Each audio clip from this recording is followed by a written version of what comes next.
हम लोग श्रीमद् भागवतम के तीसरे स्कंद के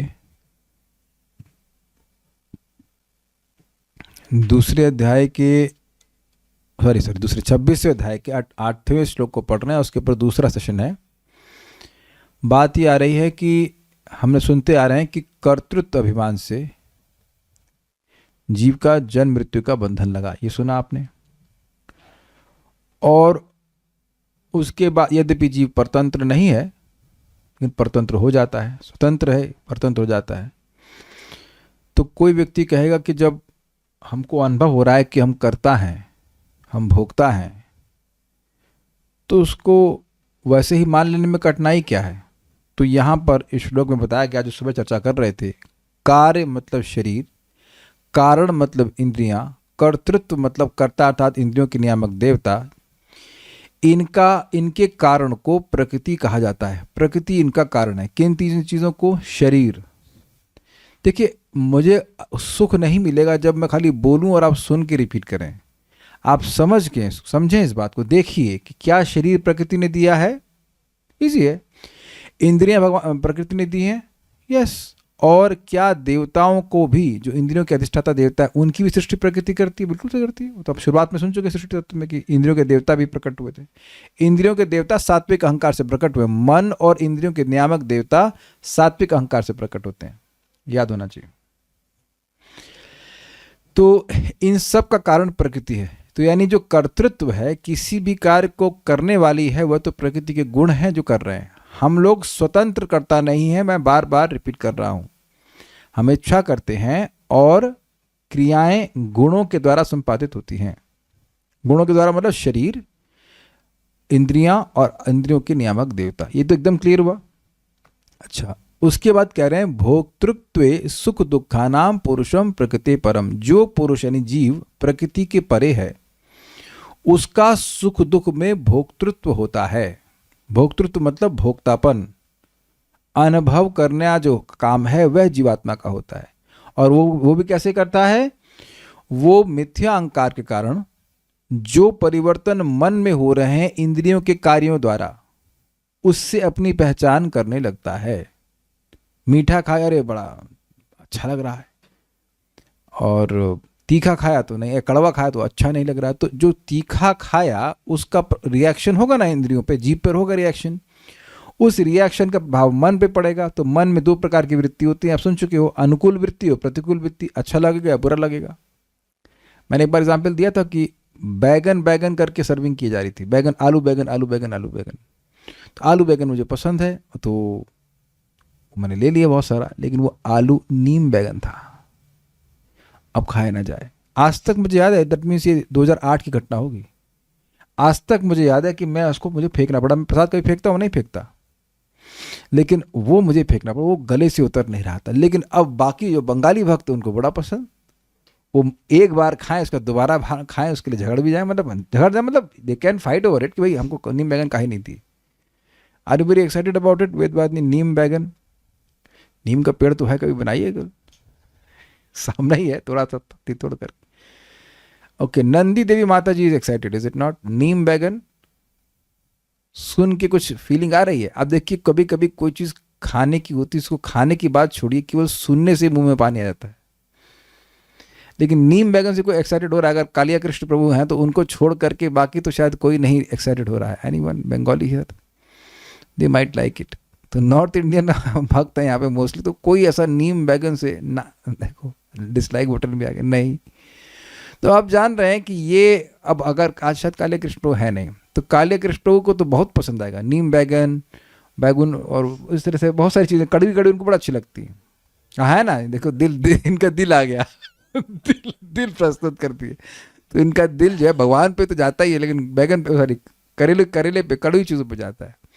तो आप देख लीजिए कि ये सब मन के द्वारा, मन की अनुकूल और प्रतिकूल वृत्ति हो रही है। तो उसी से जी सोच रहा है कि मैं एंजॉय कर रहा हूं, ये मैं दुख भोग रहा हूं। तो अनुभव करने की क्षमता किसकी है? जीवात्मा की है, क्योंकि चेतन तत्व ही अनुभव कर सकता है। ये बात हम लोग डिस्कस किए थे। अब चक्रवर्ती पाद इसकी और व्याख्या करते हैं कि जीव का ये जो सुख दुख का भोग है, वह प्रकृति के परे पुरुष अर्थात भगवान के द्वारा नियोजन किया जाता है। कार्य तो हो रहा है प्रकृति के गुणों के द्वारा, जीव इच्छा कर रहा है, कार्य कर रहा है, कर्म हो रहा है, लेकिन उसका जो फल मिल रहा है वो भगवान के द्वारा दिया जा रहा है। तो पहले श्लोक को बोल लेते हैं, फिर दूसरे अर्थ को समझेंगे। अब मैं बोलूंगा, वेदवादी आप बोलना, फिर मैं बोलूंगा, फिर आप बोलना, ऐसे करके। जब आपका माइक को इसके सामने मत ला करें, जब सामने करेंगे तो आवाज आ जाएगी, ऐसे रखना होता है, ठीक है।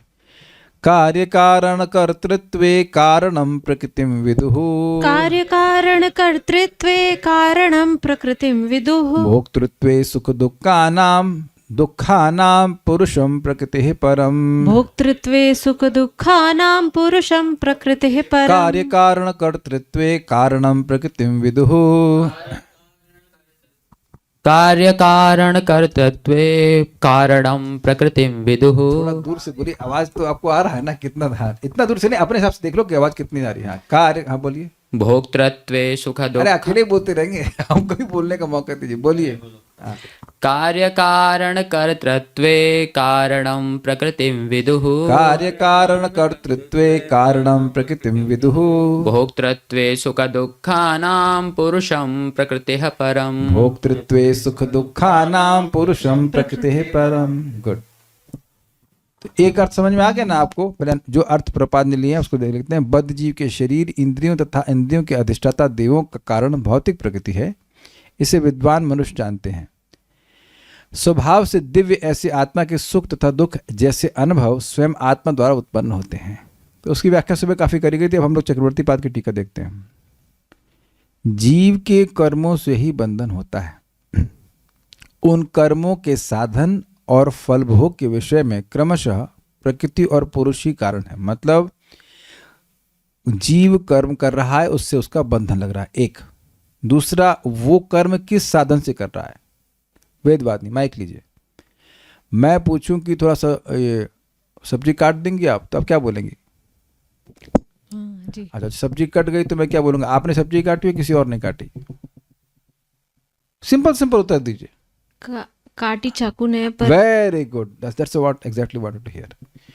कि सब्जी इन्होंने काटी लेकिन उपयोग किया किसी साधन का, ये मैं खाली समझाना चाह रहा हूं। तो अब कोई लोग कहेंगे कि भाई जब सब कुछ प्रकृति के गुण कर रहे हैं तो हम क्या कर रहे हैं? आप इच्छा कर रहे हो। डिजायर की शक्ति जीवात्मा में है, वो मैनिफेस्ट होती है मन के द्वारा, लेकिन इच्छा तो जीव की है ना। जीव तो इच्छामय है, भगवान इच्छामय है, जीव भी इच्छामय है। तो जीव की अनेक प्रकार की इच्छाएं हैं जो उसके शरीर के द्वारा संपादित होती हैं। तो ईजी है समझने में। तो जीव को कर्म का बंधन इसलिए लगता है क्योंकि उसकी इच्छा होती है। और इसको पहले यही समझ लीजिए, एकदम कूट के समझ लीजिए, एकदम दिमाग घुसा लीजिए इस बात को, कि जिस उद्देश्य से, जिस भावना से कर्म किया जाता है उससे बंधन लगता है। आप एग्जाम्पल मैं दूंगा, वो पहले भी सुन चुके हैं, लेकिन थोड़ा गहराई से विचार करेंगे तो दोनों में बहुत बड़ा भेद देखेंगे। देखिए, एक व्यक्ति है जो यहां पर किसी को गोली मार देता है, तो उसको 20 साल के मतलब जो भी होता है 20 साल की कैद हो जाएगी। लेकिन वही अगर इंसान भारत की सेना में है और 100 लोगों को या 50 दुश्मन को मार के आता है, तो उसको प्रमोशन मिलता है कि नहीं? आप एग्जाम्पल तो बहुत हल्के में ले रहे हैं, सुन लिया, समझ में आ गया, लेकिन एग्जाम्पल की ग्रेविटी, मतलब उसमें जो रिजल्ट की ग्रेविटी है उसमें अंतर नहीं देख रहे हैं आप। कहाँ तो इतना बड़ा बंधन की 20 साल की कैद, और कहाँ प्रमोशन, वो भी भारत के प्रेसिडेंट देते हैं ना, प्रेसिडेंट देते हैं। कोई एक आतंकवादी को मार दिया या 2 को मार दिया तो तुरंत सेना मेडल और क्या क्या मिलता है, फोटो खींची जाती है, उसके लिए प्राउड होते हैं। तो क्रिया में भेद है क्या? क्रिया तो वही है, गोली मारना, लेकिन फल में कितना बड़ा भेद हो गया। तो उसका कारण क्या है बताइए? कारण है भावना का, इंटेंशन का। Very good. और अनुमोदन का। भाई जो गवर्नमेंट शास्त्र स्थानीय है, शास्त्र के स्थान पर गवर्नमेंट है, तो गवर्नमेंट ने बोला है तो अनुमोदन प्राप्त है, तो आप कितना ही आतंकवादी को मारिए। Is that sinking? लेकिन अनुमोदन नहीं है तो एक भी इंसान को मारेंगे तो तुरंत वही गवर्नमेंट दंड देगी। क्लियर हुआ? तो एक वक्त पूछ रहे थे कि जब हम करता है ही नहीं तो बंधन क्यों लग रहा है, या हम तो कर्म तो करना ही पड़ेगा, तो बंधन लगेगा ही। हाँ लगेगा, लेकिन भावना तो चेंज कर सकते हैं ना। भोजन करने से बहुत बड़ा बंधन लगता है, सत्य है, लेकिन भोजन किस लिए कर रहे हैं? भगवान का प्रसाद ग्रहण करेंगे तो नहीं बंधन लगेगा। बस सिंपल सी बात है। ऐसा नहीं कि हम दिन भर सोचते रहे कि हम करता नहीं, ऐसा ये बात नहीं है। जो इस डिस्कशन से हमने सीखना है वो ये है, क्योंकि हम स्वतंत्र नहीं हैं, हम स्वतंत्र नहीं है। ऐसा नहीं है कि मैं भोग कोई भी प्रकार का भोग करने के लिए भगवान से स्वतंत्र होकर आचरण करूंगा और बंधन नहीं पड़ेगा, बंधन पड़ेगा। I hope it's clear. और जैसे जैसे भगवान की सेवा में व्यक्ति नियोजित होता जाता है, अपने आप ये धीरे धीरे मिथ्यांकार नष्ट होने लगता है। व्यक्ति समझ पाता है, देख पाता है एक्चुअली कि वह करने वाला नहीं है, करने कराने वाले तो भगवान है, उसका कोई स्वतंत्रता नहीं है। जैसे सैनिक लग रहा है कि वो अपने इच्छा से गोली चला रहा है, लेकिन वो जानता है कि गोली तभी चलेगी जब ऊपर से आदेश आएगा। आपको पता है बात? ऐसा नहीं है कि बॉर्डर पे खड़े सैनिक जब चाहे गोली चला दें, ऐसा नहीं होता है। वो तभी चलाते हैं जब उनको आज्ञा प्राप्त होती है। संतोष कृष्ण वो गलत तो नहीं बोल रहे हैं ना कुछ आर्मी के बारे में। संतोष कृष्ण वो ड्राइव करते थे उस समय, तो बता रहे थे कि पहाड़ियों में वो जो घाटियाँ होती है ना, घाटियों में जो रास्ते होते हैं, आप लोग कोई वो गए हो, वैष्णो देवी गए हो, कितना डर लगता है। अब आप ये बताइए कि क्या कोई व्यक्ति रात्रि में गाड़ी चलाते समय लाइट बंद करके चलाएगा ऐसे स्थान पे? कितने लोग समर्थन देंगे? आप लोग ऐसी, हाँ दीक्षा माता ji also from Jammu, is it not?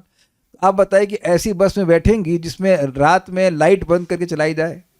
नहीं, आप नहीं बैठेंगे। अच्छा, बाकी कोई बैठना चाहेगा? कोई संतोष कृष्ण आपके ड्राइवर है, ठीक है, he is going to drive now. तो कितने लोग बैठेंगे प्रभु जी की बस में? संतोष कृष्ण कोई वोट नहीं मिल रहा है आपको कोई वोट नहीं मिल रहा है, लेकिन बता रहे थे प्रभु जी कि भाई जब युद्ध वगैरह होता है तो लाइट जलाओगे तो अटैक हो जाएगा कि नहीं, तो लाइट बंद करके चलाते थे। अब आप सामान्यतः अगर इस कार्य को देखें, अगर स्वतंत्र रूप से किया जाएगा तो पागलपन कहा जाएगा कि नहीं? पहाड़ पर वो बहुत बड़ी गाड़ी चला रहे, शायद 5 टन की जो भी गाड़ी चला रहे, वो भी लाइट बंद करके। लेकिन अब क्योंकि जो ऑफिसर है, जो आर्मी है, एक प्रयोजन लेकर के आपको बोल रही करने के लिए, तो प्रभु जी करते थे। Is it not? तो कोई डांट पड़ी आपको प्रभु जी सर इस तरह से? नहीं, डांट क्यों पड़ी? बल्कि लाइट जलाने के लिए डांट पड़ जाएगी, है कि नहीं? लाइट क्या जलाए तुम? स्वाभाविक सी बात है। तो आज्ञा का पालन करना, यही भगवान की आज्ञा का पालन करना, शास्त्र की आज्ञा का पालन करना, मतलब मिथ्यांकार के अनुसार कार्य नहीं करना। इस even though you may still feel कि आई एम डूइंग, यद्यपि आपको फिर भी लगे कि मैं सब्जी काट रही हूं या मैं बोल रहा हूं, लेकिन यहां जैसे मैं बैठा हूं तो प्रयोजन एकदम क्लियर है कि भगवान की बात को रखना है, अपना प्रमोशन नहीं करने के लिए बैठे। आप समझ रहे हैं मेरी बात? और वही गीता को लोग पढ़ करके अपनी बात बोलते हैं, तो देखिए वो मिथ्यांकार में। मैं जानता हूं, नहीं हम क्या जानते हैं, जो पूर्ववर्ती आचार्यों ने बताया वो बात बतानी है, तो आपका मिथ्यांकार अलग हुआ कि नहीं?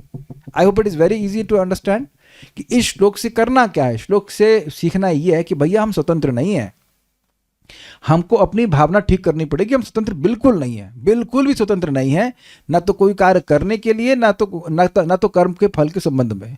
तो जो फल बनेगा वो अच्छा बनेगा और मेरी कल्पना के बाहर अच्छा बनेगा, अगर मैं भगवान के अनुसार भावना करके कर्म करता हूं। आप कर्म करना नहीं रोक सकते हैं, लेकिन कर्म को भगवान से जोड़ना जरूर सीखना है, क्योंकि फल देने वाले भगवान है। क्या समझ पा रहे हैं इस बात को? तो कर्म, जीव को कर्मों से ही बंधन होता है। उन कर्मों के साधन और फलभोग के विषय में क्रमशः प्रकृति और पुरुष ही कारण है। यहां पर समझिए इस बात को। कर्म के साधन कौन दे रहा है? कर्म के साधन क्या है?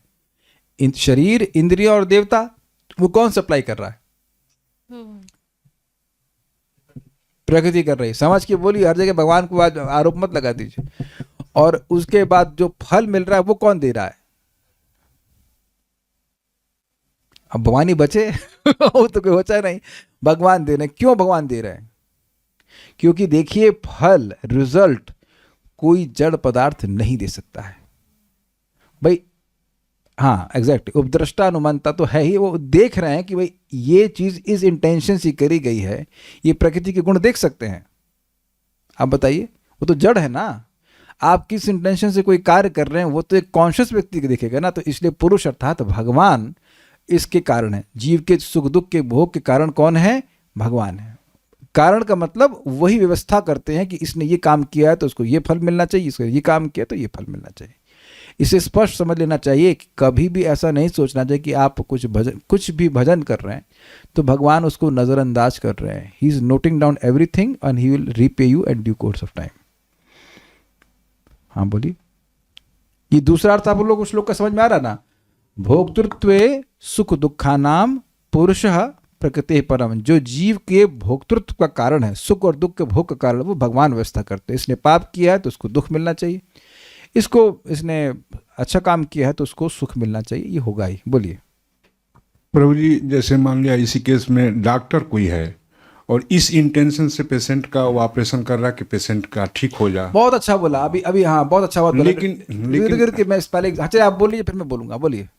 लेकिन होता क्या है कि अगर वो patient suppose that passed away हो गया तो डॉक्टर, देखता हूँ कभी कभी सेवा क्षेत्र में, कोई माथा पकड़ लेता है कि ऐसा क्या हो गया, ऐसा क्यों हो गया, कर्तापन का भाव आता है। या केयर टेकर कोई है, किसी की सेवा कर रहा है, उस इंटेंशन से कर रहा है कि इसका भला हो जाए, लेकिन होता क्या है कि वो दिक्कत आ जाती है, तो वो आदमी कर्तापन मान लेता है कि मेरे वजह से हुआ। एग्जैक्टली एक व्यक्ति के एक रिश्तेदार उनके हाथों में मर गए, मरने से पहले उनको जल पिला दिया और मुझे कॉल किए कि हमको बहुत दुख में है। हमने क्यों दुख में?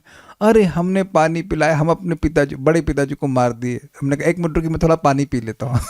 इतनी हंसी आई। हमने कहा प्रभु जी मैं तो मरा नहीं, पानी पीने से कोई मरता है? लेकिन वो अज्ञान में बोल रहे थे। अरे यही राधिका प्रभु बोल रहे थे। तो हमको समझाया कि भाई ऐसे पहली बात तो कोई मरता नहीं है, दूसरा आपकी ये केवल भावना है कि पानी पिलाने से मरता। अरे उल्टा बोलते हैं भाई, कम मरने से पहले पानी पिला दिया। अब आपको एक और मजेदार बात बताएं, महाराज का बहुत सुंदर शॉर्ट है, बहुत अच्छा बात बोले। एक और एग्जाम्पल लीजिए कि पेट फाड़ता है गुंडा तो उसको क्या दंड मिलता है, लेकिन वही पेट फाड़ने का काम डॉक्टर करता है तो उसकी फीस बनती है कि नहीं बनती? तो आप देखिए कि क्रिया एक ही है, एकदम सेम क्रिया है, लेकिन अंतर कितना आ जा रहा है। इसलिए भावना को चेंज करना है कि हम स्वतंत्र करता नहीं है, हम वैसे कर्म करेंगे जैसे भगवान हमसे चाहते हैं। समझा गया? तो इसमें ये जैसे रिजल्ट आया, फल आया, तो ये हम समझ लें कि भगवान की योजना से हुआ। देखिए एक सिंपल सी बात है, किसी का भी मृत्यु आपके मेरे हाथ में नहीं है। हमारा इंटेंशन ये होना चाहिए कि हम सहायता करें। ऑब्वियसली हमें ज्ञान भी होना चाहिए। वो नीम हकीम खतराए जान, समझते हैं ना, पता नहीं है दे दीजिए दबा बेचारा मर गया, वो नहीं होना चाहिए। लेकिन अपना ज्ञान है, आपकी इंटेंशन है कि व्यक्ति ठीक हो जाए, तो उसके बाद भी अगर किसी के माथे भी लिखा है मरना है तो आप फिर क्या कर सकते हैं? Is it not? क्या कर सकते हैं फिर? ठीक है, तो जो फल देने वाले हैं वो भगवान है। यह कार्य कारण कर्तृत्व कहकर बताते हैं, श्लोक कह के बताते हैं। देह यानी कार्य, इंद्रिय यानी कारण, कर्तृत्व यानी उनके अधिष्ठाता देवता। देह, इंद्रियों और उनके अधिष्ठाता देवताओं द्वारा कर्म सिद्ध होता है, मतलब कर्म हो पाता है।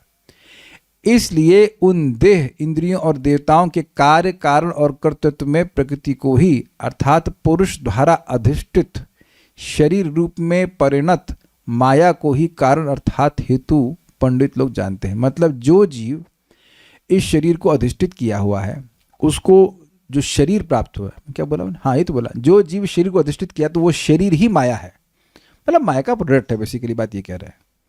तो वो उसको ही ये इस कर्म का साधन माना जाता है। शरीर, इंद्रियां और इंद्रियों के अधिष्ठाता देवता, वो सब है ना शरीर में, वो कार्य कर रहे हैं। प्रकृति द्वारा उन देह, इंद्रियों और देवता वर्ग के उस भाव की सृष्टि होने के कारण जीव का कर्म करना माया के अधीन है। ये अर्थ है। समझ में आ गया बात? जीव स्वतंत्र रूप से कोई कार्य नहीं कर सकता है इस जगत में, उसको डिपेंडेंट होना पड़ेगा देह के लिए, देह पर। और वो देह कौन दे रही है? माया दे रही है। सिंपल बात है। और कर्म फल के दाता परमेश्वर ही हैं।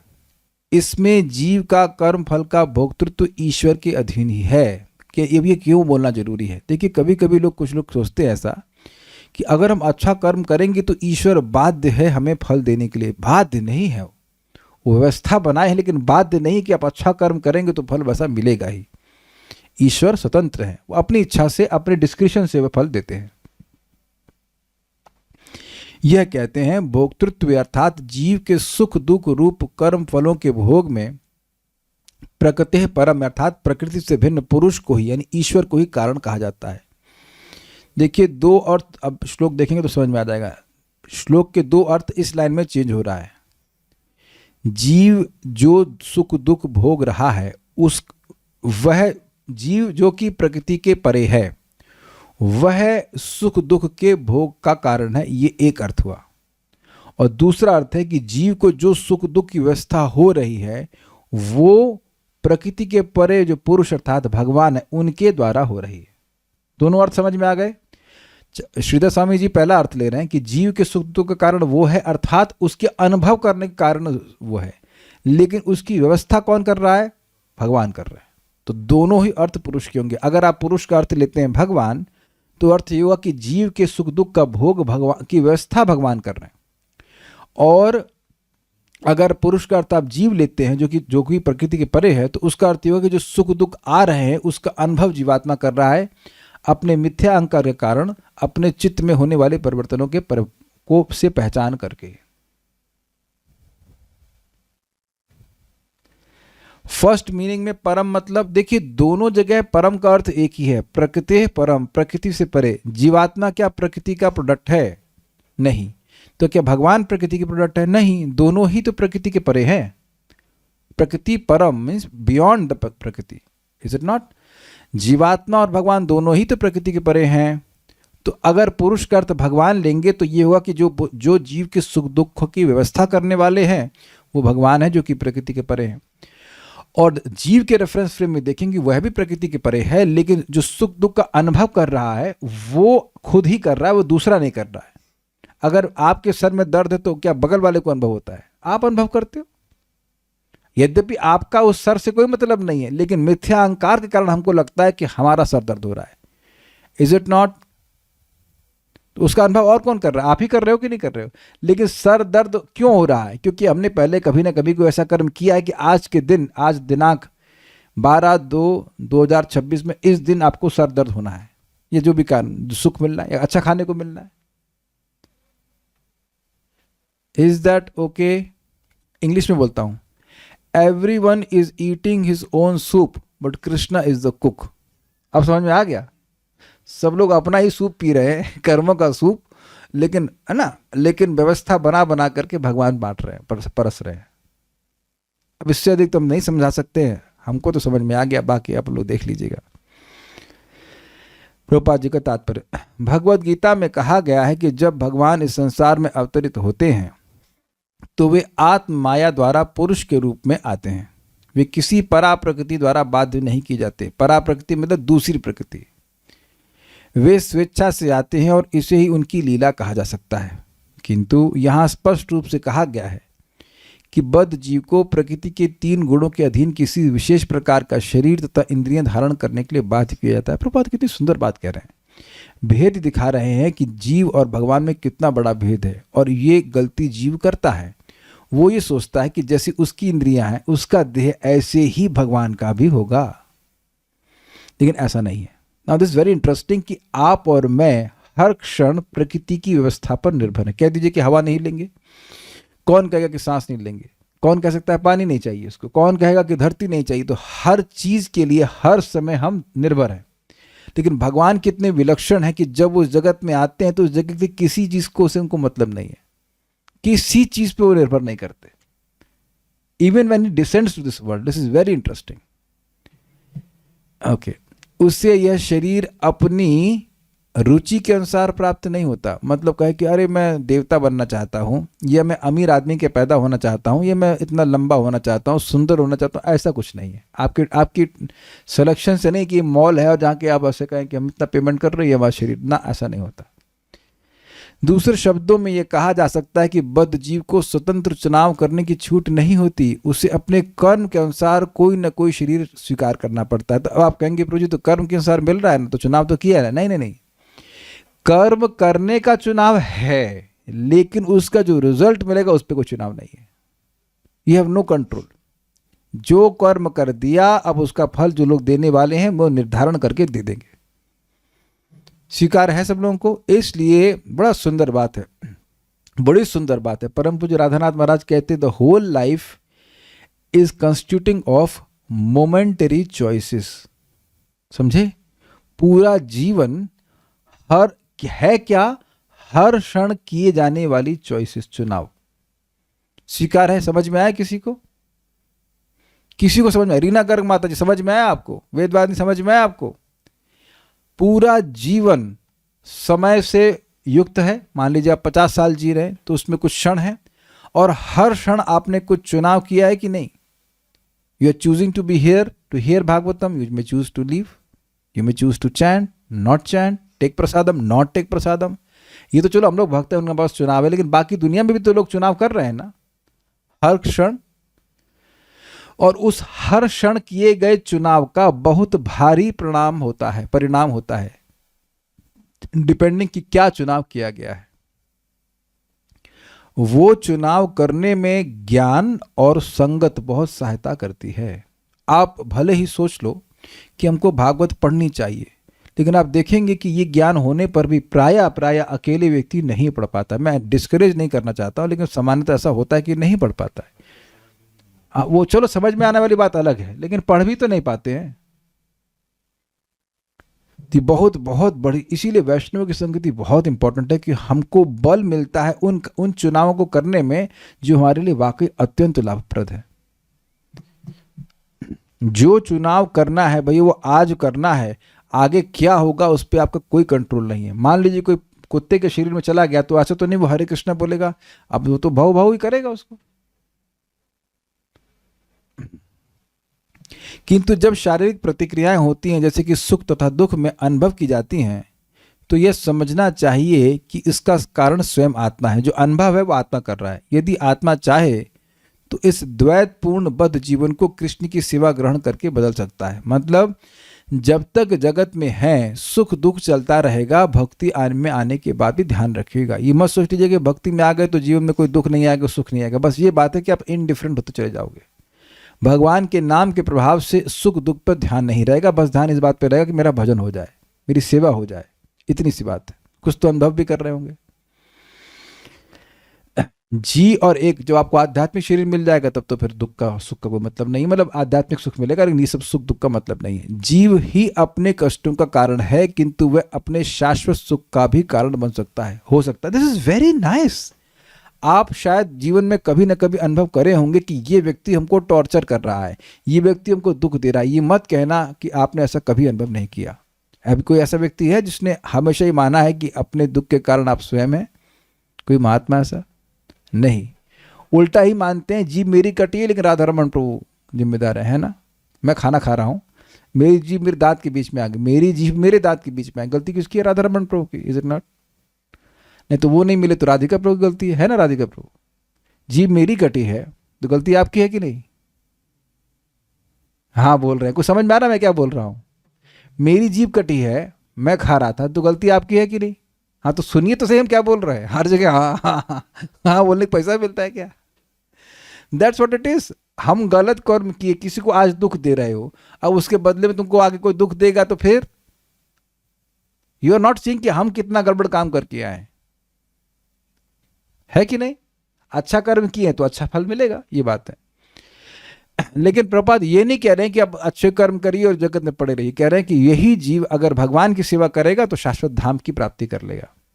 जब वह कृष्ण भक्ति में प्रवृत्त होना चाहता है तो भगवान की आध्यात्मिक शक्ति द्वारा उसे उपयुक्त शरीर प्रदान किया जाता है, और जब वह अपनी इंद्रियों को तुष्ट करना चाहता है तो उसे भौतिक शरीर प्रदान किया जाता है। देखिए समझ लीजिए, जैसे ही आप भगवान की सेवा करना चाहते हैं, केवल चाहत की बात कर रहा हूं, तो सारे सेंसेस स्पिरिचुअल हो जाते हैं। आपको लग रहा है कि आप वही उसी कान से सुन रहे हैं जिस कान से आप और कोई और बात सुनते हो, लेकिन ऐसा है नहीं। Matter engage in Krishna service regains it's spiritual qualities.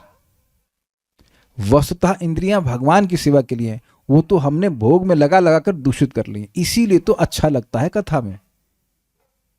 समझ रहे ना बात? इसीलिए तो अच्छा लगता है जब, इसीलिए तो प्रसाद अलग लगता है, इसीलिए तो विग्रह की सेवा अलग लगती है। क्यों अलग लगती है? आपको लग रहा होगा या बाहर किसी व्यक्ति को लगेगा कि उसकी तो वही इंद्रियां है, लेकिन ऐसा इंद्रियां नहीं है। जैसे एसी बिजली से चलता है और हीटर भी बिजली से चलता है, लेकिन हीटर हीट देता है और एसी ठंडा देता है, चल तो उसी बिजली से रहा है ना। तो भगवान की आध्यात्मिक शक्ति के अंतर्गत भक्त आ जाते हैं और वो अपनी दिव्य इंद्रियों से भगवान की सेवा करते हैं। यद्यपि हमको लग रहा है कि हमारी वही इंद्रियां हैं, सारा गेम आपकी इच्छा का है। महाराज बड़ा सुंदर समझाते हैं, परम पूज्य भक्ति रसामत महाराज, कि जैसे ही आपने किसी फूल को देखा और ये सोचा कि मैं भगवान की सेवा में लगाऊंगा, वो तुरंत स्पिरिचुअलाइज्ड हो जाता है। और जैसे सोचा कि इस फूल को मैं खुद छूंगा तो वो मटेरियल हो जाता है। इजी? ठीक है। अतः आध्यात्मिक शरीर या भौतिक शरीर स्वीकार करना जीव के मन चाहे चुनाव पर निर्भर करता है, अर्थात कैसे वो कर्म करता है। किंतु एक बार शरीर स्वीकार कर लेने पर सुख या दुख उठाना पड़ता है। मतलब अगर भौतिक शरीर मिला तो अब उसके संग जो लगे हुए दुख हैं उसको आप नहीं अवॉइड कर सकते। तो हमने जो गलती करी पिछले जन्म में जिसकी वजह से ये शरीर मिला है उसको तो आप चेंज नहीं कर सकते हो, लेकिन अब ऐसे प्रयास एटलीस्ट करने चाहिए कि हमको अब अगला जन्म आध्यात्मिक शरीर का मिले। ईजी है, आध्यात्मिक शरीर मिलेगा तो ना सुख ना दुख, केवल आध्यात्मिक सुख की प्राप्ति आपको हो जाएगी। मायावादी चिंतक का कहना है कि जीव शूकर का शरीर धारण करके भी अपनी लीलाओं का आनंद उठाता है, ये बेवकूफ़ी है। किंतु यह मत स्वीकार नहीं है, क्योंकि लीला शब्द भोग की स्वेच्छ सुकृति के लिए प्रयुक्त होता है। मतलब जो व्यक्ति स्वेच्छा से एंजॉयमेंट कर रहा है, जो सुअर के शरीर में गया है, क्या वो स्वेच्छा से गया है? उसने ऐसे कर्म किए हैं कि उसको पनिशमेंट देने के लिए सुअर का शरीर में डाला गया है। तो ये मायावादी लोग बेवकूफ़ी वाली बातें करते हैं। अतः यह व्याख्या अत्यंत भ्रामक है। जब दुख को बाध्य होकर स्वीकार करना पड़े तो वह लीला नहीं है। भगवान की लीलाएं तथा बद्ध जीव द्वारा कर्म फल की स्वीकृति समान धरातल पर नहीं होती। प्रभुपाद इस बात को बार बार क्यों एड्रेस कर रहे हैं? आप देख रहे हैं कई बार आ रहा है, ताकि जीव समझे कि वह पूरी तरह से बद्ध है, उसे भगवान के शरण में जाना है, क्योंकि भगवान पूरी तरह से स्वतंत्र है। ये बात समझने वाली होती। अगर खुद व्यक्ति स्वतंत्र नहीं तो दूसरे को स्वतंत्र नहीं कर सकता। श्लोक अगले वाले को हम कल देखेंगे। स्वयं अभी कोई प्रश्न है किसी बात का? तो नहीं कोई प्रश्न नहीं लग रहा है।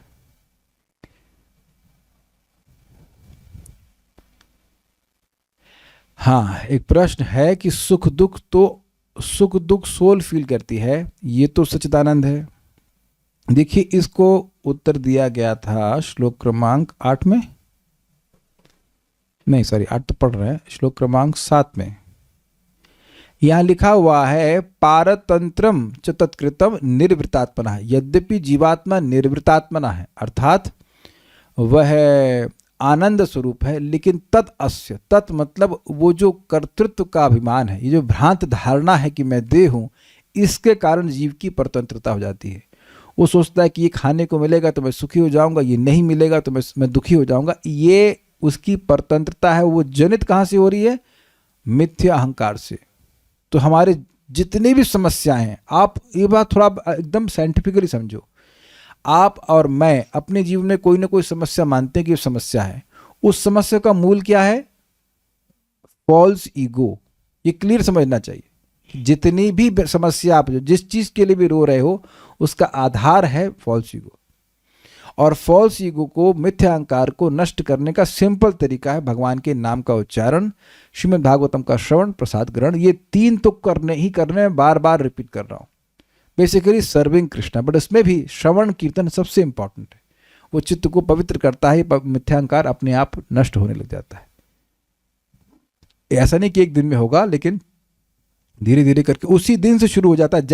जैसे आप भोजन करते हो वैसे ही भोजन हजम होना शुरू होता है कि नहीं? कितना सुंदर एग्जाम्पल दिया गया था ना इसी पिछले अध्याय में। जैसे ही भोजन करते हैं वो तुरंत हजम होना शुरू हो जाता है। हजम होने में टाइम लगेगा, लेकिन हजम तो तुरंत होता है ना। उसी प्रकार से जैसे ही आप नाम जप करना शुरू करते हैं, वो मिथ्यांकार धीरे धीरे नष्ट होता है, यद्यपि पता नहीं चलता। सबको समझ में आ गई बात?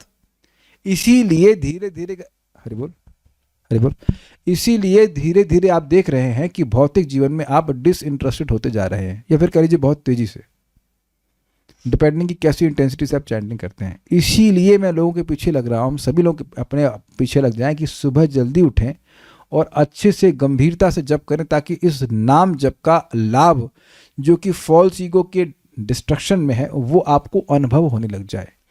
आप देखेंगे कि जब आप अच्छे से जप करेंगे तो दुनिया के केंद्र आप हैं या संस्था के केंद्र आप हैं, ये भावना बाहर जाती रहेगी अपने आप। आप कहीं के केंद्र नहीं है, या सिंपली एन इनसिग्निफिकेंट पर्सन। धीरे धीरे आने लगता है ये बात।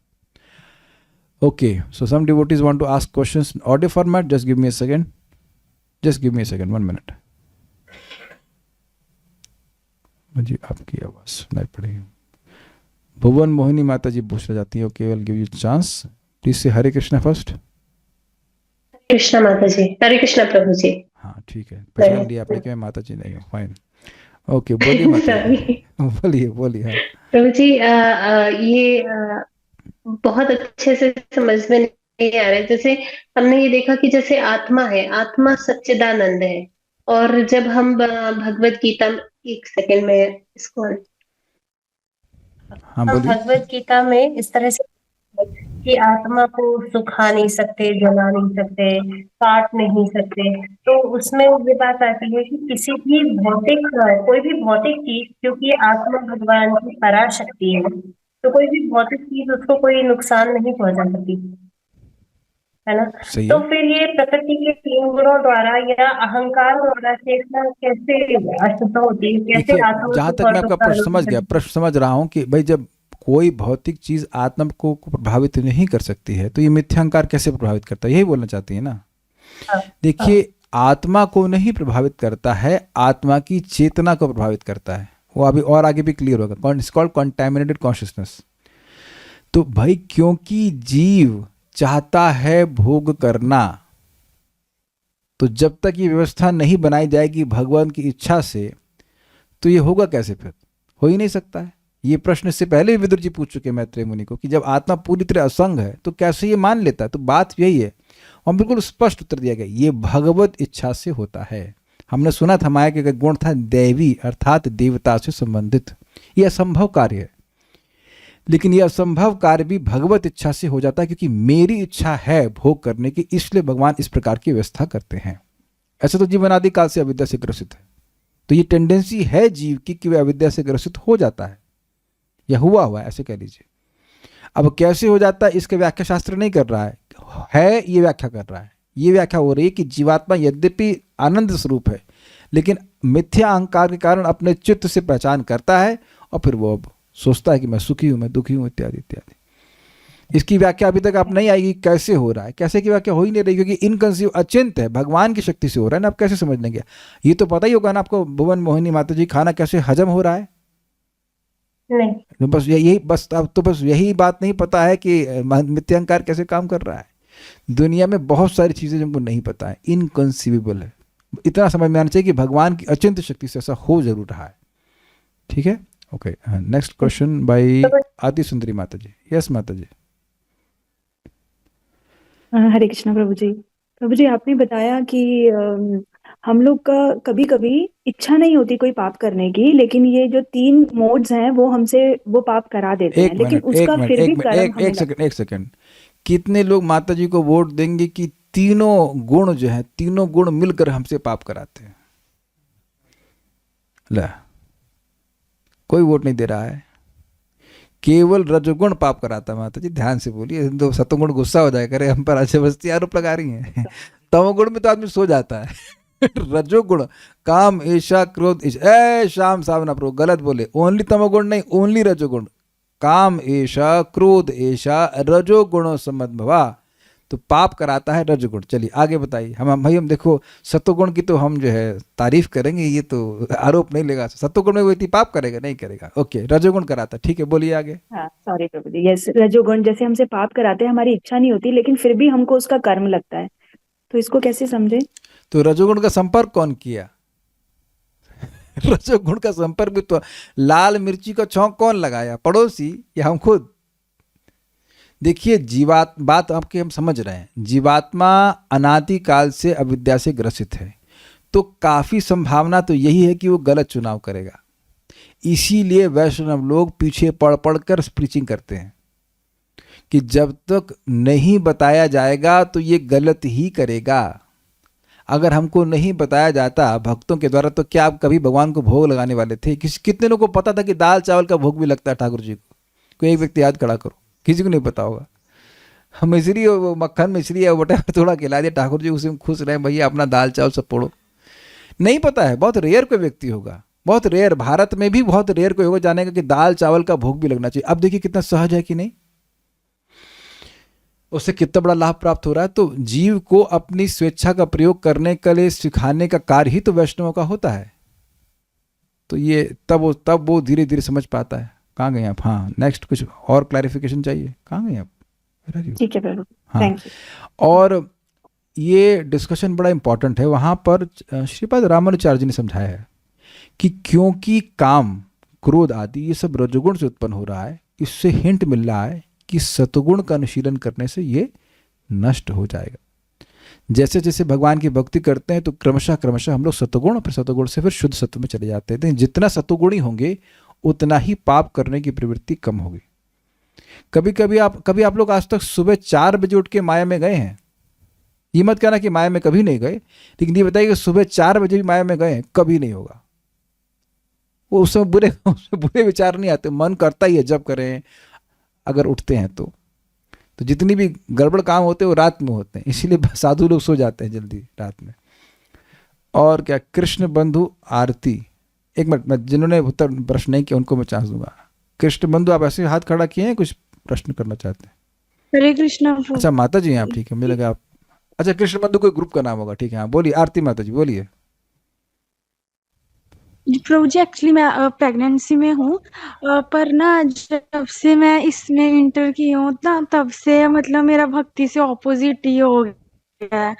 मतलब जैसे जब भी पहले करती थी अब उसका मन भी नहीं करता, मतलब कि जैसे उल्टा ही हो गया रहा। देखिए, आप अकेले जप मत कीजिए, अकेले जप मत कीजिए, भक्तों के साथ में जप कीजिए जूम में। प्रभु तो जी मेरे से सुबह उठा ही नहीं जाता, मतलब कि हाँ तो ठीक है, ऐसा करें, कितने लोग दोपहर में आएंगे माता जी के साथ देने के लिए? तो देखिए माता जी क्षमा कीजिएगा, दोपहर में तो कोई आएगा नहीं, सब लोग के काम होते हैं। अब देखिए, अगर आप मुझसे ये बोल रहे हैं कि उठा नहीं जा रहा, तो जब आप स्वस्थ हो जाएं या ठीक हो जाएं तब कीजिएगा। तो आप कहेंगे बच्चा सोने नहीं दे रहा है, तो अब हम उसका क्या कर सकते हैं बताइए। मैं देखिए एग्जाम्पल देता हूँ जी प्रभु जी, बस मैं यही पूछना चाहती हूँ कि मेरे साथ ऐसा क्यों हो रहा है, क्योंकि पहले तो मेरा सब ठीक क्यों था, नहीं जब से पूछना ये सब। मुझसे, कभी क्यों नहीं पूछना। क्यों is a wrong question. Ask me how and what. मैं क्यों पूछना छूट दिया हूँ? जी प्रभु जी। क्योंकि अभी क्या नाम है, सनक सनातन प्रभु हमारे पास थे, उनकी पत्नी है, क्या नाम है, सीता सुंदरी माता जी, उनकी डिलीवरी हो रही थी, जिस दिन होनी थी उस दिन भी 16 माला जप करके आई। तो उनका नंबर दे देंगे, उनसे पूछ लीजिएगा कि कैसे होता है। राधा शर्मा माता जी आज है नहीं यहाँ पे, उनकी भी तो बच्ची हुई है, वो तो 16 माला नहीं छोड़ रही हैं। तो अब उस संबंध में हमें तो कोई उनको तो कोई अनुभव हो नहीं सकता है। तो माता जी लोग काउंसलिंग करें कि अगर संतान गर्भ में हो तो कैसे चैंटिंग की जाए। अभी कौन, सुरभि माता भी चैंटिंग कुछ तो करती है, राधा शर्मा माता जी तो 16 माला नियमित रूप से करी हैं। So she has chanted. So you ask her. I'll share the number with you. So she can guide you nicely. ये श्रुति माता जी भी तो उनके छोटे बच्चा है, वो चैंटिंग कर लेता है। तो देखिए, करने जो व्यक्ति कुछ, अभी मैं एग्जांपल दूंगा, मैं नाम नहीं जानता हूँ। कोविड का समय चल रहा था, तो एक भारत की महिला थी, साइंटिस्ट थी, तो वो डिलीवरी करके उसके बाद वो जो कुछ तो उनको कुछ रिसर्च करनी थी, कुछ तो करना था, कुछ टेस्ट निकालना था कोविड का, वो तुरंत डिलीवरी करी बच्चे को, उसके बाद कोविड का टेस्ट को पास कर दी। तो माता जी लोग कैसे मैनेज करेंगे अवस्था में, वो माता जी जाने। आप मोक्ष माता जी का नंबर ले सकती हैं, she is saying that she can help you on that matter. So that is, ये मेरा आउट ऑफ सिलेबस कोर्स है, हमको नहीं पता। हम बस इतना जानते हैं कि जब करना है तो मैं सोचता हूँ कि जब कैसी किया जाए। मैं ये नहीं पूछता हूँ कि मैं इस सिचुएशन में क्यों हूँ। I never asked this question. जैसे एक बार मेरे को चिकन पॉक्स हो गया था, तो अब तो माला उठेगी नहीं भाई अब तो नहीं उठेगी, खुजलाते रहो लगातार। आप लोग किसी को हुआ ये भाग्य मिला चिकन पॉक्स का बहुत खुजली होती। हमने कहा कोई बात नहीं, तो माला रखो, माला काउंटर से करना शुरू किया, 10 बार महामंत्र बोला, फिर रुक गए, 10 बार महामंत्र हो गई 116 माला। अगर मेरी छूटी है तो केवल डेंगू वाले दिन, उसमें तो उंगली भी नहीं उठ रही थी कि काउंटर चला सके, तो पूरा कर लिया। That's a different thing. तो Krishna excuses for such situation, लेकिन ऐसा मैं नहीं मान सकता। बहुत बार तो माता जी लोग गर्भवती होती है, घर के काम भी करती हैं कुछ कुछ। तो एक माता जी कहने की डबल चैंटिंग होती, 32 माला होती। तो भैया ये अलग अलग रिपोर्ट आ रही है, सब माता जी लोग अपना क्लब बनाए और उसको सर्च कर डिस्कस करें, हमको नहीं पता। और कोई प्रश्न किसी बात का जो छूट तो नहीं रहा है? ओके, भुवन मोहनी माता जी का प्रश्न और है। ओके माता जी, लास्ट क्वेश्चन बोलिए। हरे कृष्ण प्रभु जी। प्रभु जी, जो आपने सिर दर्द वाला एग्जांपल दिया था, वो एक बार और समझा। आपको माइक खरीदना पड़ेगा, ये आवाज नहीं आती ठीक से।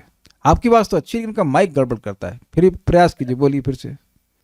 सिर दर्द वाला जो आपने एग्जांपल दिया था, वो एक बार फिर से समझा दीजिए। क्या था एग्जांपल? मैं सिर दर्द का एग्जांपल दिया था कि आपने बोला था कि मिथ्या अहंकार के कारण आत्मा अनुभव करती है। हाँ, वो तो है ही ना। देखिए, आत्मा आनंद स्वरूप है। अब सर में कुछ हो रहा है तो वो कह रहा मुझे सर दर्द हो रहा है, और यही अनुभव भी होता है, इज इट नॉट? क्योंकि हम ये माने बैठे हैं लगातार कि हमारा सिर दर्द हो रहा है, सॉरी हम ये देह है, तो देह में जो भी रिएक्शन हो रहा है तो हम ये बोलते हैं हमको नींद आ रही है, हमको सर दर्द हो रहा है, हमारे पेट में दर्द हो रहा है, या मुझे दर्द हो रहा है, ऐसी अनुभूति होती है। अभी मैं ये नहीं कह रहा हूँ कि आप उससे एकदम इंडिफरेंट हो जाइए, but I am just saying कि एटलीस्ट रिकॉग्नाइज तो कीजिए कि जो चीज़ दूसरी चीज़ में हो रही है उसका प्रत्यारोपण हम अपने पर कर रहे हैं।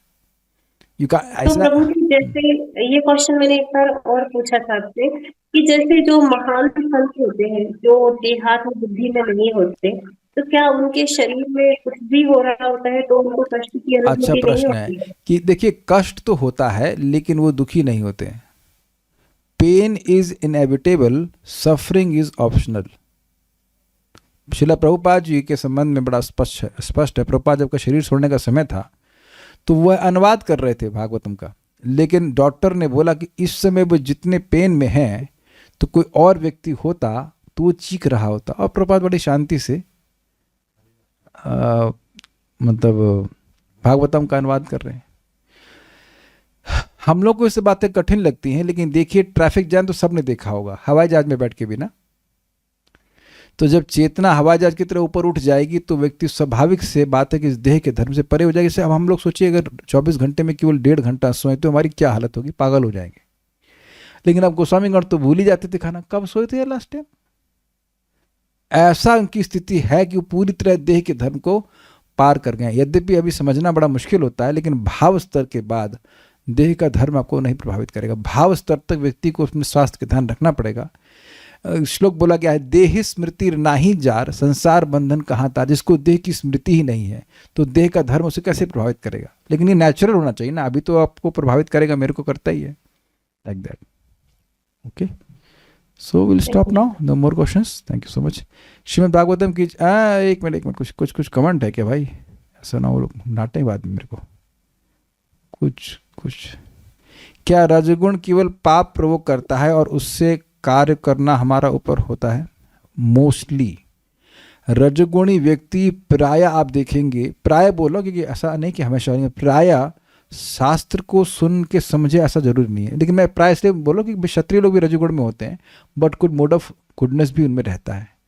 लेकिन ऐसा कह लीजिए कि रजगुण हमेशा पाप में प्रवृत्त नहीं करता, लेकिन जब पाप में प्रवृत्त होते हैं तो उसका कारण रजगुण है। कुछ समझे मैंने क्या कहा? हमेशा कोई वैसे मान लो रजगुण में कुछ कार्य कर रहा है तो ऐसा नहीं कि हमेशा व्यक्ति को पाप ही कराएगा। पर क्षत्रिय लोग भी तो रजगुण में युद्ध करते हैं, लेकिन वो उनको पता है कि धर्म युद्ध है इत्यादि इत्यादि। लेकिन जब भी पाप होगा तो उसके पीछे कामना है, और काम जो है वो रजगुण का प्रोडक्ट है। तो उम्मीद है कि बात समझ में आ रही होगी। और कुछ है? ठीक है, नो मोर क्वेश्चंस। क्या है तमोगुण कैसे सुलटता है, सुलझता है, सुलटता है। देखिए सिंपल सी बात है, हम तमोगुण का भी हमें उपयोग करना पड़ता है। आप लोग अभी सोएंगे तो क्या सतोगुण में, कितने लोग सतोगुण में सोएंगे? तो सोने के लिए भी आपको तमोगुण का प्रयोग करना पड़ता है भाई, सोएंगे नहीं तो कैसे काम चलेगा। So we use this modes to serve Krishna, then they become favourable towards us. लेकिन जिस समय जो गुण प्रोमिनेंट होता है उसके अनुरूप कार्य कीजिएगा। इसीलिए तो भक्तों को मैं बार बार बोलता हूँ कि सुबह जप कीजिए, सुबह उठिए जप कीजिए। सुबह मतलब एटलीस्ट 4 o'clock उठिए और चैंटिंग कीजिए। आप देखिए कितना आसान होता है। अब इस समय तमोगुण बढ़ रहा है, अब बैठ के आप जब करो, करना चाहो कर सकते हो, मजबूरी है तो कर भी सकते हैं। एक माता जी की जॉब इस प्रकार की है, सुबह शाम को 5 से लेकर सुबह 3 बजे तक, तो हमने कहा ठीक है वैसे ही करो, क्या कर सकते हैं, वो तो एक अलग बात है। लेकिन सामान्यतः आप सुबह का समय व्यर्थ करेंगे सोने में, कोई भी व्यक्ति करेगा तो उसके आध्यात्मिक जीवन में बहुत दिक्कत आएगी। सुबह का समय ज़रूर यूज़ करना चाहिए। मैं बार बार रिपीट कर रहा हूँ इस बात को कि आप दवा 24 घंटे नहीं खाते हो, लेकिन इस टाइम से दवा खाते हैं तो उसका प्रभाव 24 घंटे रहता है। इस समय हमारे पास अगर कोई काम नहीं है, अगर नहीं है, मेरे पास तो नहीं, मैं ज़रा सोने, तो अगर आपके पास कोई खास काम नहीं है तो सो जाइए जल्दी, सुबह उठ जाइए, सुबह उठ करके सतुगुण का अनुशीलन कीजिए। You will become addicted, you will become addicted. इतनी बढ़िया चैंटिंग होती है, इतनी इजीली चैंटिंग होती है कि आपको अपने आप विद इन अ मंथ आपको अनुभव होने लग जाएगा कि कैसे परिवर्तन आपकी चेतना में आ रहा है, किस तरह से आप जीवन को देखते हो, किस तरह से कुछ चलता है। यह हरिनाम बहुत शक्तिशाली है, बशर्ते उसको ऑफेंसलेस निरपराधिक रूप से ध्यानपूर्वक करने का प्रयास किया जाए। और क्या कोई प्रश्न तो नहीं है ना भाई, बना के प्रश्न नहीं करना। ये उनका प्रश्न था, तमोगुण कैसे सुलाता है। अरे भाई हमको नहीं पता कैसे सुलाता है, हमें आज तक मालूम नहीं चला कि नींद कैसे आ जाती है, बस सुला देता है। कैसे का क्या मतलब हुआ। एक लास्ट क्वेश्चन माता जी का, चलिए बोलिए।